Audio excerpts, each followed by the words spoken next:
الله أكبر. السلام عليكم ورحمة الله وبركاته. حمدا لله طيبا مباركا فيه على كل حال. புகழனைத்தும் ஏகவல்லவனாகிய அல்லாஹ் ஜல்லஷானஹு தஆலாவுக்கு. அன்பிற்குரிய அல்லாஹ்வின் நல்லடியார்களே, இந்த ரமலான் மாதத்தில் தொடர்பயானாக நஃப்ஸ் என்று சொல்லக்கூடிய ஆத்மாக்களை பற்றி, அதனுடைய வகைகளை பற்றி நாம் பேசிக் கொண்டிருக்கின்றோம். இரண்டு விதமான நஃப்ஸுகளை பற்றி, நஃப்ஸே அம்மாரா, நஃப்ஸே லவ்வாமா என்பதை நாம் சென்ற பயான்களில் நாம் பார்த்தோம். மூன்றாவதான ஒரு நஃப்ஸை பற்றி நாம் சொல்ல வேண்டிய நஃப்ஸே முல்ஹிமா.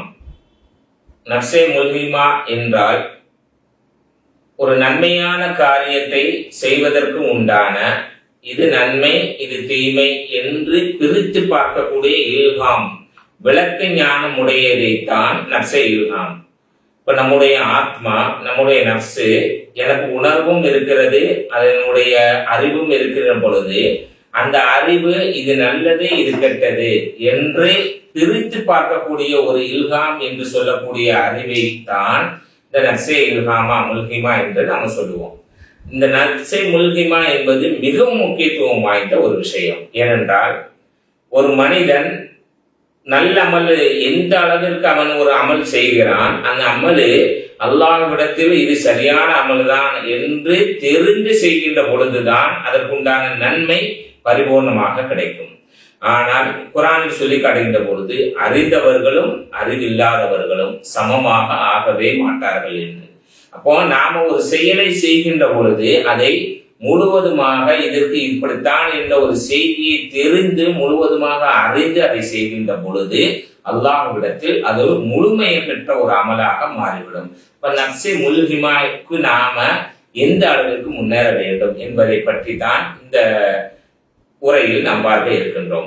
அல்லாஹ் ஜல்லஷானஹு தஆலா நமக்கு குர்ஆனில் தெளிவாக சொல்லி காட்டுகின்றார். நஃப்ஸுடைய முல்ஹிமா பற்றி சொல்லி காட்டுகின்ற பொழுது ஹித்ர் அலைஹிஸ்ஸலாம் அவர்களை பற்றியும் மூசா அலைஹிஸ்ஸலாம் அவர்களுக்கு அவர்கள் கற்றுக் கொடுத்த விஷயங்களை பற்றியும் சொல்லி காட்டப்படும். என்ன அப்படின்னா, அவர்கள் தன்னுடைய சகாக்களுக்கு மத்தியிலே இருக்கின்ற பொழுது உலகத்திலேயே அறிவார்ந்தவர் யார் என்று கேட்கப்படுகின்ற ஒரு நேரத்தில் அவர் மூசா அலைஹிஸ்ஸலாம் பொதுவாக அவர்கள் வாழ்ந்த காலகட்டத்தில் ஒரு நபி இருக்கிறார்கள் என்றால் அந்த நபிதான் நிச்சயமாக அறிவு சிறந்தவர்களாக இருப்பார்கள். அந்த அடிப்படையில் மூசா அலைஹிஸ்ஸலாம் அவர்கள் சொல்லுகின்ற பொழுது அல்லாஹ் அவர்களை இடைநிறுத்தி சொல்லி காட்டுகின்றான்.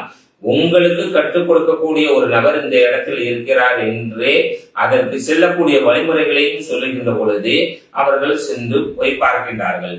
அங்க பார்க்கின்ற பொழுது அவர்கள் மறைவான ஞானத்தை அல்லாஹ்வுடைய உதவியை கொண்டு தெரிய வைப்பதற்கு உண்டான ஒரு சூழல். இது குர்ஆனிலே ஒரு நீண்ட வரலாறாக சொல்லப்படக்கூடிய செய்தி. இந்த அறிவை பெற்றுக் கொள்வதற்கு தான் மூசா அலைஹிஸ்ஸலாம் அவர்கள் சென்றதற்கு பின்பாக 3 விஷயங்கள் நடக்கும். அந்த 3 விஷயங்கள் நம்ம அறிந்த நிறைய பயான்களை நம்ம கேட்டு இருப்போம். ஆனா அந்த 3 விஷயங்கள் நடந்ததற்கு பின்பாக அவர்களை விட்டு வெளியேறக்கூடிய அந்த நேரத்தில் சொல்லி காட்டுவார்கள். மூசா அலைஹிஸ்ஸலாம் அவர்கள் வெளியேறியதற்கு பின்பாக நபி ஸல்லல்லாஹு அலைஹி வஸல்லம் அவர்கள் சொல்லி காட்டுவார்கள், மூசா அலைஹிஸ்ஸலாம் அவர்களுக்கு அல்லாஹ் அருள் புரியட்டுமாக, அவர்கள் மட்டும் பொறுமையோடு ஹித்ர் அவர்களோடு பயணித்திருந்தால் இந்த உலகத்திற்கு மிக அதிகமான ஒரு கல்வியை அவர்கள் போதித்திருப்பார்கள் என்ற ஒரு செய்தியை நபி ஸல்லல்லாஹு அலைஹி வஸல்லம் அவர்கள் பதிவு செய்றாங்க.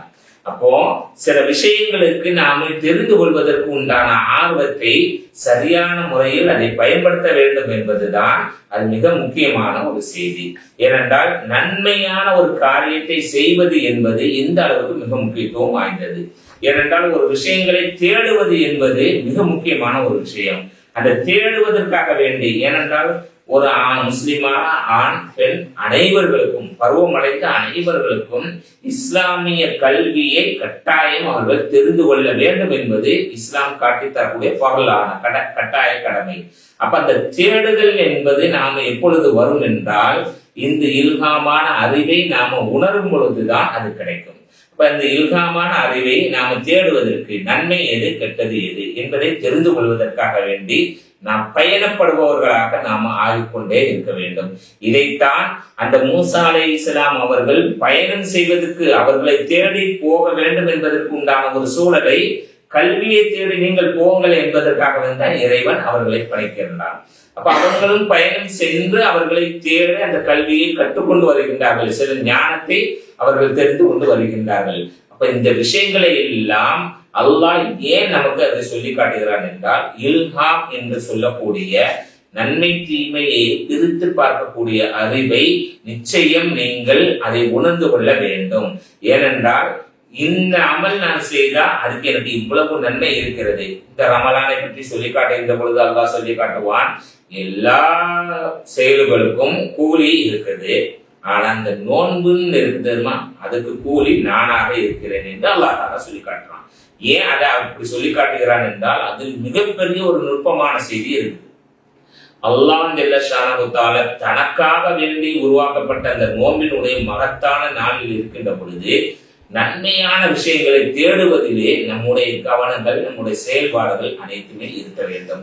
உதாரணமாக நாம செயல்பட்டு கொண்டிருக்கக்கூடிய ஒவ்வொரு செயல்களும் குர்ஆனாக இருக்கட்டும், ஹதீஸாக இருக்கட்டும், இதுல நிறைய நபர்கள் தன்னுடைய இல்ஹாம் என்று சொல்லக்கூடிய பகுத்தறிவை அதுல புகுத்துவார்கள். ஏனென்றால் நபி ஸல்லல்லாஹு அலைஹி வஸல்லம் காலகட்டத்திலிருந்தே இந்த குழப்பங்கள் என்பது வந்து கொண்டே இருக்குது. ஏன் அப்படின்னா ஒரு செய்தி சொல்லப்படுகின்ற பொழுது அதற்கு முரண்பட்டவர்களாக சிலருடைய எண்ணங்கள் இருக்கும். அந்த எண்ணங்களை எல்லாம் எப்பொழுது தடுமாற்றம் அடைகிறது என்றால், எப்பொழுது நான் சொல்வதுதான் சரி என்பதை எவர்கள் எந்த ஒரு அறிஞர் ஏற்றுக்கொள்கிறாரோ நினைத்துக் கொள்கிறாரோ முதல் தடுமாற்றத்தை அவர் அங்கே உணர்ந்து கொள்கிறார். இல்ஹாமான அறிவை விட்டு அவர் நீங்கி விடுகின்றார். ஏனென்றால் அல்லாஹ் சொல்லி காட்டுகின்ற பொழுது பரிபூர்ணமான அறிவை இந்த உலகத்தில் எவரும் பெற்றுக்கொள்ள முடியாது. அப்ப நமக்கு தெரியக்கூடிய எனக்கு செய்ததுதான் சரி என்பதை பாதிக்கக்கூடியவர் எந்த ஒரு அறிஞராக இருந்தாலும் நிச்சயமாக அவர் தவறிழைத்தவராக மாறுகின்றார். அப்ப நமக்கு என்ன அப்படின்னம்னா, இந்த உலகத்திற்கு சொல்லி காட்டுகின்ற பொழுது சில நபர்களே முகத்தின் மீது நடந்து கொண்டு இருப்பார்கள். சில பேர்கள் என்னன்னா செக்கு இழுப்பதை போன்று மறுமுலகத்திலே அவர்கள் இழுத்து கொண்டிருப்பார்கள். அந்த தண்டனை வருகின்ற பொழுது அவர்களை பார்க்கின்ற நபர் கேட்பார், எப்படின்னா அதை பார்த்து கொண்டிருக்கும் பொழுது, இவர்தானே நீங்கள் தான் எங்களுக்கு சொல்லிக் கொடுப்பவராக இருந்தீங்க, நீங்க இங்க வந்து செக்கு எடுத்துக் கொண்டிருக்கிறீர்களே என்று மறுமையில கேள்வி கேட்கப்படக்கூடிய அந்த நாளில் அவர் சொல்லி காட்டுவார், உங்களுக்கு நாங்க சொன்னோம், உங்களுக்கு நல்லது எது கெட்டது என்று நான் உங்களுக்கு சொன்னோம், ஆனா அதன்படி நடக்காமவர்களாக நாங்கள் இருந்தோம் என்பதற்காக வேண்டி உண்டான செய்தி சொல்லப்படுகின்ற பொழுது அவர்கள் செக்கெடுத்து கொண்டிருப்பார்கள். அப்போ என்ன அப்படின்னா, நாம ஒரு விஷயத்தை செய்கிறோம் என்றால் அந்த செய்ததற்கு பின்பாக அதை மக்களுக்கு மத்தியிலே சொல்லக்கூடியவர்களாகவும் நாம் இருக்க வேண்டும் என்பதை இந்த செய்தி நமக்கு உணர்த்தி காட்டுகிறது. இப்ராஹிம் அலைஹிஸ்ஸலாம் சுயமாக அல்லாஹ்வை அறிந்து கொள்கிறார்கள். அவர்கள் அறிந்ததனுடைய செய்தியை பார்க்கின்ற பொழுது முதலாவதாக அவர்கள் வளர்ந்த இடமே எது அப்படின்னம்னா, சிலைகளை செய்யக்கூடிய அவருடைய தந்தை. அவர்களுக்கு மத்தியிலே வாழ்ந்திருக்கக்கூடிய இப்ராஹிம் அலைஹிஸ்ஸலாம் ஒரு தடவை அவர்கள் கேட்கின்றார்கள், தன்னுடைய தந்தையை பார்த்து கேட்கின்றார்கள், இந்த நம்ம ஒரு இடத்தை பூட்டி விட்டு செல்கின்ற பொழுது ஏன் இந்த இடத்தை நீங்க பூட்டி விட்டு செல்கிறீர்கள் என்று கேட்கிறாங்க. நம்ம ஒரு திருவிழாவுக்கு போறோம், அப்போ இந்த சிலைகளை யாரும் எடுத்து விடுவார்கள் என்று சொல்லப்படுகின்ற நேரத்தில் இப்ராஹிம் அலைஹிஸ்ஸலாம் சுயமாக சிந்தித்து ஒரு கேள்வி கேட்கிறாங்க. யாரு? தன்னுடைய தந்தை இடத்தில் கேள்வி கேட்கிறாங்க. தன்னைத்தானே பாதுகாக்காத இந்த சிலையெல்லாம் நீங்க வணங்குறீங்க என்று கேட்கப்படுகின்ற பொழுது அவருடைய தந்தையார் அப்படியே திகைத்து விடுகின்றார். இதையெல்லாம் நீ கேட்டு விட்டு இப்படி இருக்காதே என்று சொன்னதுக்கு பின்பாக அவர்கள் அங்க வீட்டிலே இருக்கிறாங்க. திருவிழாவுக்கு எல்லாரும் போனதற்கு பின்பாக இப்ராஹிம் அலைஹிஸ்ஸலாத்துக்கு சில ஞானங்களை அல்லாஹ் தஆலா உதவி செய்கிறாங்க. அல்லாஹ்வை முழுவதுமாக அறிந்ததற்கு பின்பாக இப்ராஹிம் அலைஹிஸ்ஸலாத்துக்கு முதலாக அல்லாஹ் கட்டளை இடுகின்றான், உங்களை சார்ந்த எல்லோருக்கும் அல்லாஹ்வை என்னை பற்றி நீங்கள் சொல்லி காட்டுங்கள் என்று சொல்லப்படுகின்ற பொழுது இப்ராஹிம் அலைஹிஸ்ஸலாம் அந்த காலகட்டத்தில் தன்னைத்தானே கடவுள் என்பதாக வணங்க வேண்டும் என்று வற்புறுத்தி எல்லோரையும் அடிமைப்படுத்திக் கொண்டிருந்த ஒரு அரசனிடத்தில் போய் யார்? இப்ராஹிம் அலைஹிஸ்ஸலாம் சொல்றாங்க. சொல்லக்கூடிய செய்தியை குர்ஆனில் பதிவு செய்கின்றான் அல்லாஹ். எப்படி இத கால இப்ராஹீம் ரப்பியல்லதி யுஹ்யி வ யுமீத், முதலாவதாக அவங்க போய் சொல்றாங்க, எப்பா நீ ஏன் வரல என்ற சில கேள்விகள் வரக்கூடிய அந்த செய்திகளை எல்லாம் இப்ராஹிம் அந்த குர்ஆனில் பதிவு செய்கின்றார்கள். பதிவு செய்த அந்த செய்திக்கு பின்னாக முதலாவதாக அவங்க சொல்றாங்க, நான் என்னுடைய படைச்ச ரப்பு அல்லாஹ்வை வணங்குகிறேன் என்று சொன்னதற்கு பின்பாக அவன் கேட்கிறான், எப்படி உன்னுடைய ரப்பு என்ன செய்வான்? நான் தான் இருக்கிறேன், நான் தான் கடவுளாக இந்த உலகத்தில் என்னை வணங்கி கொண்டு இருக்கிறார்கள், உனக்கு மட்டும் ஏன் அதற்கு உண்டான பிறகு ஏற்கிறது, என்னை ஏன் ஏற்றுக்கொள்ளவில்லை என்று சொல்லப்படுகின்ற பொழுது இப்ராஹிம் அலைஹிஸ்ஸலாம் சொன்ன செய்தியை இங்கே அல்லாஹ் பதிவு செய்கிறான். இத கால இப்ராஹீமோ ரப்பியல்லதி யுஹ்யி வ யுமீத், என்னுடைய ரப்பு இருக்கிறானே அவன் உயிர்ப்பிக்கவும் செய்வான், மரணிக்கவும் செய்வான், மரணிக்க வைக்கவும் செய்வான். ஒரு ஆளை மௌத்தாக்குறதும் அவன் தான், உயிர் கொடுப்பதும் அவன் தான். அதை உன்னால் செய்ய முடியுமா? இப்போ யதார்த்தமா நம்ம பார்த்தாலும் இந்த உலகத்தில் கடவுள் இருக்குன்னு சொல்றவன் சரி, இல்லாதவனும் சரி, எந்த ஒரு செய்தியை சொன்னாலும் அவர்களிடத்தில் ஒரே ஒரு செய்தியை குர்ஆன் அல்லாஹ் தெளிவாக அவர்களுக்கு சவால் விடுகின்றான். உங்களால் ஒரு சின்ன பொருளை உங்களால் கண்டுபிடித்து விட முடியுமா? உருவாக்கி விட முடியுமா? புதிதாக நீங்க உலகத்தில் இருக்கக்கூடிய எல்லா பொருட்களையும் பாருங்க, எதிலிருந்து ஒன்றிலிருந்து ஒன்றாக மருவி வருவதாகத்தான் இருக்குமே தவிர சுயமாக கண்டுபிடித்ததனுடைய விளைவு எதுவுமே இருக்காது. ஏதாவது ஒரு பொருளினுடைய அடிப்படையை கொண்டுதான் அவர்கள் கண்டுபிடித்திருப்பார்கள். இப்ப அல்லாஹ் அங்க சொல்லி காட்டக்கூடிய செய்தி, இப்ராஹிம் அலைஹிஸ்ஸலாம் சொல்லி காட்டுறாங்க, என்னுடைய படைச்ச ரப்பு உயிரை கொடுக்கிறான். உயிர் கொடுக்கிறது என்பது, ரூஹை கொடுக்கிறது என்பது அல்லாஹ்வுடைய கரத்துல மட்டும்தான் இருக்குது. அதை தெளிவுபடுத்தி அங்க சொல்லுகின்றார்கள். உயிரை எடுக்கிறான் என்ற ஒரு செய்தியை சொல்லுகின்ற பொழுது அவன் என்ன செஞ்சான் தெரியுமா? அந்த மன்னன், அந்த அரசன் தன்னிடத்தில் இருக்கக்கூடிய 2 நபரை அழைக்கிறான். ஆயுள் தண்டனை கைதியாக மரண தண்டனை கொடுக்கப்படக்கூடிய கைதிகள் 2 பேரை அழைத்து ஒருத்தனை அந்த இடத்திலேயே கொலை செய்து விடுகின்றான். தலையை துண்டாக்கி மரண தண்டனை கொடுத்து சொல்லி காட்டுகின்றான். உன்னுடைய ரப்பு கொலை செய்வான்னு சொன்னா இல்ல, உயிரை எடுப்பான்னு சொன்ன இல்ல, நானும் எடுத்து விட்டேன் என்று சொல்லி காட்டுகின்றான். இரண்டாவதாக ஒரு நபர் மரணத்திற்கு உண்டான விழிப்பு நிலையில் இருக்கின்ற அந்த மனிதனுக்கு நீ விடுதலை ஆகிவிட்டாய் என்று சொல்லி அவனுக்கு உயிரை கொடுக்கிறேன் என்று சொன்னதற்கு பின்பாக இப்ராஹிம் அலைஹிஸ்ஸலாம் புரிந்து கொள்கிறார்கள், இவன் மிகப்பெரிய ஒரு மூடனாக இருக்கிறான். ஏனென்றால் அல்லாஹ் உயிர் கொடுப்பான், உயிரை எடுப்பான் என்ற ஒரு செய்தியை இவன் தவறுதலாக புரிந்து கொண்டான் என்பதற்காக சொல்லி அடுத்ததாக அவங்க சொல்றாங்க, காலான வகை உமைக்கு என்று சொன்னதற்கு பின்பாக அதை அவன் சொல்லி காட்டுகிறான், நானும் உயிர்ப்பிப்பேன், நானும் உயிரை எடுப்பேன் என்று சொல்லினதுக்கு பின்பாக இப்ராஹிம் அலைஹிஸ்ஸலாம் சொன்னாங்க, என்னுடைய ரப்பு சூரியனை கிழக்கில் இருந்து மேற்கில் இருந்து கிழக்கிலே உதிக்க செய்கின்றான், கிழக்கில் இருந்து மேற்கில் மறைய செய்கின்றான். உன்னால் முடிந்தால் கிழக்கில் இருந்து மேற்கில் உதிக்க செய், கிழக்கில் இருந்து மேற்கில் மேற்கில் இருந்து கிழக்கில் நீ மறைய செய் என்பதாக, அப்படி மாற்றி செய் என்பதாக அவனிடத்தில் சொல்லப்படும் பொழுது புகித்தல்லதி கஃபர், யாரு அந்த அரசன் திகைத்து நின்றதாக ஒரு வரலாறை அல்லாஹ் குர்ஆனில் பதிவு செய்கின்றான். அந்த இடத்துல அல்லாஹ் ஒரு வார்த்தையை எப்படி போறாங்க, முதல் வார்த்தையை அவங்க சொல்றாங்க, அல்லாஹ் உயிர் கொடுப்பான் உயிர் எடுப்பான்னு சொல்லுவாங்க. அதை அவங்க செஞ்சு காமிக்கிறான். செஞ்சு காமிச்சதுக்கு பின்பாக மூசா இப்ராஹிம் அலைஹிஸ்ஸலாம் புரிஞ்சுக்கிறாங்க, இவனுக்கு இப்படித்தான் பேசணும், இப்படி சொன்னாதான் அவனால எந்த விஷயத்தை புரிந்து கொள்ள முடியும் என்பதற்காக சொன்னதுக்கு பின்பாக அவனால அதை எப்படி கொண்டு வர முடியும்? ஏனென்றால் சூரியனுடைய கட்டுப்பாடு, சந்திரனுடைய கட்டுப்பாடு எல்லாமே அல்லாஹ்வுடைய கரத்தில் இருக்குது. அவனால் அதை ஒன்றும் செய்ய முடியாத ஒரு சூழல் வருகின்ற பொழுது இப்ராஹிம் அலைஹிஸ்ஸலாம் அவர்களை ஈமான் கொண்டவர்களாக நிறைய பெருமாறி விடுகின்றார்கள். இந்த இடத்துல தன்னுடைய இல்ஹாமான அறிவை அவர்கள் எவ்வளவு அழகாக பதிவு செய்கின்றார்கள் என்ற ஒரு செய்தியை அந்த ஹதீஸ் நமக்கு அழகாக தெளிவுபடுத்தி காட்டுகிறது. குர்ஆன் வசனத்தில் அந்த அத்தியாயம் நமக்கு அழகாக தெளிவுபடுத்தி காட்டுகிறது. அப்ப அல்லாஹ் ஜல்ல ஷானஹு தஆலா இல்ஹாமான அறிவை எனக்கு கொடுக்க வேண்டும் என்பதை நபி ஸல்லல்லாஹு அலைஹி வஸல்லம் அவர்கள் அதிகம் துஆ செய்ததையும் ஹதீஸிலே நபி ஸல்லல்லாஹு அலைஹி வஸல்லம் சொல்லி காட்டுகிறார்கள். யா அல்லாஹ், எதை பற்றி எந்தான அறிவு எனக்கு இல்லையோ அதை விட்டு என்னை அப்புறப்படுத்தி விடு, எதற்குண்டான அறிவு எனக்கு இருக்கிறதோ அதில் என்னை நீ ஹைரான ஒரு விஷயத்தை எனக்கு கொடு என்பதை நபி ஸல்லல்லாஹு அலைஹி வஸல்லம் அதிகம் துஆ செய்பவர்களாக இருக்கிறார்கள். என்றால் இல்ஹாமான நல்லதை ஏவக்கூடிய அந்த அறிவை பெறுபவர்களாக நாம் முழுவதுமாக இருக்க வேண்டும் என்பதை அந்த ஹதீஸ் நமக்கு சொல்லி காட்டுகிறது. நபி ஸல்லல்லாஹு அலைஹி வஸல்லம் அவர்கள் நமக்கு உண்டான அறிவின் பக்கம் சொல்லி காட்டுகின்ற பொழுது, ஏன்னா இல்ஹாம் என்பது மிக முக்கியமாக நன்மை தீமை. ஏன்னா உமர் ரலியல்லாஹு அன்ஹு அவர்கள் எந்த அளவுக்கு மிகப்பெரிய ஒரு பாக்கியத்தை பெற்றவர்கள் என்றால், உமர் ரலியல்லாஹு அன்ஹு அவர்கள் அல்லாஹ்விடத்தில் துஆ கேட்கின்றார்கள். நபி ஸல்லல்லாஹு அலைஹி வஸல்லம், 2 பேர்களில் யாராவது ஒருவரை என்னுடைய இந்த மார்க்கத்திற்காக வேண்டி எனக்கு உதவியாக எனக்கு ஆக்கி என்று சொல்லப்படுகின்ற பொழுது, யார்? அபூஜஹல், உமர் ரலியல்லாஹு அன்ஹு. அந்த இடத்துல அல்லாஹ் ஜல்ல ஷானஹு தஆலா உமர் ரலியல்லாஹு அவர்களை கொடுக்கின்றான்.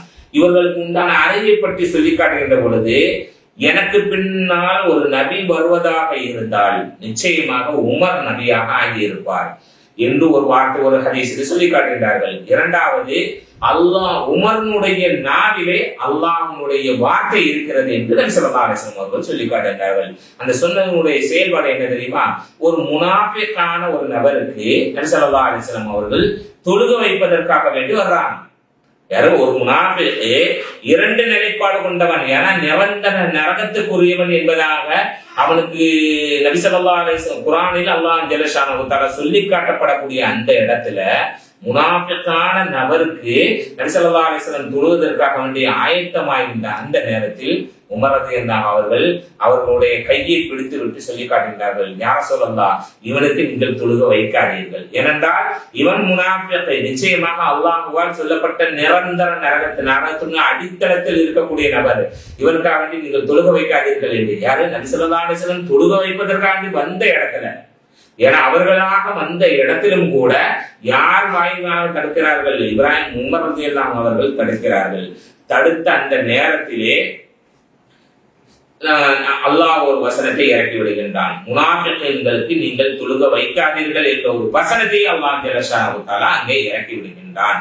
இறக்கியதற்கு பின்பாக சொல்லப்படுகின்ற செய்தியை சொன்ன காட்டினார்கள். அந்த இடத்தில் தான் நபி ஸல்லல்லாஹு அலைஹி வஸல்லம் சொல்லி காட்டுகின்றார்கள், அல்லாஹ் உமர் ரலியல்லாஹுடைய நாவில் அல்லாஹ்வுடைய வார்த்தை இருக்கிறது. ஏனென்றால் எனக்கு பின்னால் ஒரு நபி வருவதாக இருந்தால் நிச்சயமாக உமர் நபியாக மாறி இருப்பார் என்ற ஒரு செய்தியை காட்டுகின்ற பொழுது, இல்ஹாமான அறிவு என்பது அதுதான். இவனுக்கு தொழுக வைப்பது என்பது சரியல்ல என்பதை உமர் ரலியல்லாஹு அவர்களுக்கு அல்லாஹ் உரைக்க செய்து விட்டான். இதுதான் அதுக்காகத்தான் நபி உமர் ரலியல்லாஹு அவர்களுக்கு பேரை வைக்கின்ற பொழுது உமர் பின் ஃபாரூக் என்று சொல்லப்பட்டது. நன்மை தீமை என்று பிரித்து அறியக்கூடிய அளவிற்கு உண்டான ஆற்றலை பெற்றவர்கள் என்ற ஒரு பெயர் அவர்களுக்கு மத்தியில் வந்தது. அப்ப இதுதான் இல்ஹாமான அறிவு.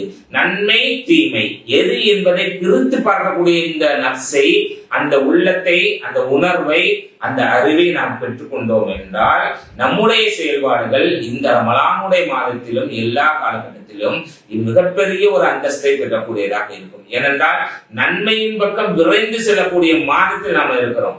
அந்த நன்மையில் விரைந்து செல்வதனுடைய இல்ஹாம் என்று சொல்லக்கூடிய அந்த மிகப்பெரிய அறிவு, அந்த உணர்வு நமக்கு இந்த மாதத்தில் மிக அதிகமாக வர வேண்டும் என்பதைத்தான் அந்த ஹதீஸ் நமக்கு அழகாக சொல்லி காட்டுகிறது. அல்லாஹ் ஜல்ல ஷானஹு தஆலா இல்ஹாமுடைய வகைகளில் சொல்லி காட்டுகின்ற பொழுது, இல்ஹாம் என்பது அறிந்தவர்களும் அறியாதவர்களும் நிச்சயமாக சமமாக மாட்டார்கள். ஒரு நபர் குர்ஆனை ஓதுகின்றார், நபி ஸல்லல்லாஹு அலைஹி வஸல்லம் சொல்லி காட்டுகின்றார், திக்கி திணறி ஓதுகின்றார். திக்கி திணறி ஓதுகின்ற பொழுது அல்லாஹ் அவர்களுக்கு 2 மடங்கு நன்மையை அவருக்கு கொடுக்கிறார். காரணம், அதை தெரிந்து கொள்வதற்காக வேண்டி அவர் ஆர்வம் முழுவதின் காரணமாக 2 மடங்கு நன்மையை கொடுக்கிறான். ஆனால் அதே அறிஞர் முழுவதுமாக அதை புரிந்து நடக்கக்கூடிய நபராக இருக்கின்ற பொழுது அல்லாஹ் அவருக்கு பல மடங்கு நன்மைகளை கொடுக்கிறான். யாரு ஒரு நபருக்கு கற்றுக் கொடுக்கிறாரோ, யார் ஒரு நபருக்கு கற்றுக் கொடுக்கக்கூடிய அளவிற்கு வருகிறாரோ, ஆசிரியராக இருக்கிறாரோ, அவருக்கு அல்லாஹ் ஜல்ல ஷானஹு தஆலா இவருடைய நன்மையிலிருந்து அல்லாஹ் ஆலையடி வாழையாக அவருக்கு அந்த நன்மையை கொடுத்து கொண்டே இருக்கிறான் என்ற ஒரு செய்தியை நபி ஸல்லல்லாஹு அலைஹி வஸல்லம் பதிவு செய்கிறார்கள். என்றால் இல்ஹாம் நன்மை தீமை எது என்று பிரித்து பார்க்கக்கூடிய, நன்மையை ஏவக்கூடிய அறிவு, அந்த நஃப்ஸ், அந்த உணர்வு நம்ம உள்ளத்தில் வந்துவிட்டால் உன்னதமான ஒரு நிலைக்கு நாமும் நிச்சயமாக மாற முடியும் என்ற ஒரு செய்தியை நாம் இந்த ரமலான் மாதத்தில் நாம் புரிந்து கொண்டு அல்லாஹ் ஜல்ல ஷானஹு தஆலா அந்த இல்ஹாமான அறிவை நம்முடைய உள்ளத்திற்கும் நம்முடைய செயல்பாட்டுக்கும் நம்முடைய அறிவை கொண்டு அந்த செயல்பாடுகளை செய்யக்கூடியவர்களாக என்னை உங்களை மாக்கியர்கள் புரிவானாக. அல்ஹம்துலில்லாஹி ரப்பில் ஆலமீன். அஸ்ஸலாமு அலைக்கும் வரஹ்மத்துல்லாஹி வபரகாத்துஹு.